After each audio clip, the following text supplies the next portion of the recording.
Hello to everyone. My name is Maria Victoria Mateos, and I work as a hematologist and a director of the myeloma unit at the University Hospital of Salamanca in Spain.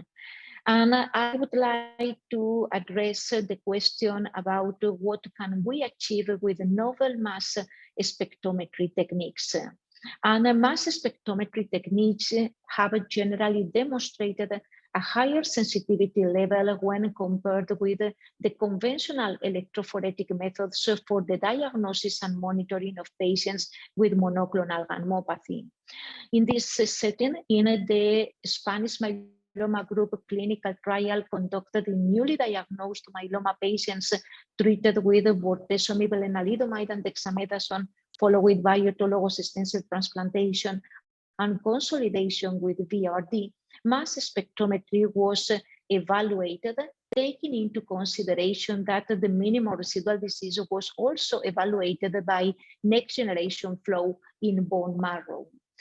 We had the opportunity to see how there was a high concordance between both technologies, and indeed the percentage of concordant results was around 80% at all time points analyzed, post-induction, post-transplant, and post-consolidation. And both techniques had the opportunity to demonstrate a similar prognostic value in terms of progression-free survival throughout the treatment.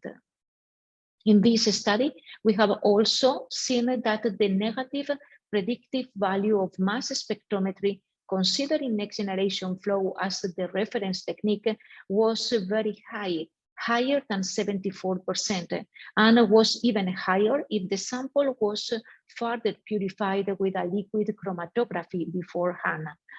Logically, this could be used in order to avoid the performance of bone marrow aspiration or biopsy after treatment in patients with undetectable disease by mass spectrometry. This has been indeed confirmed by other groups, and I think that this is very relevant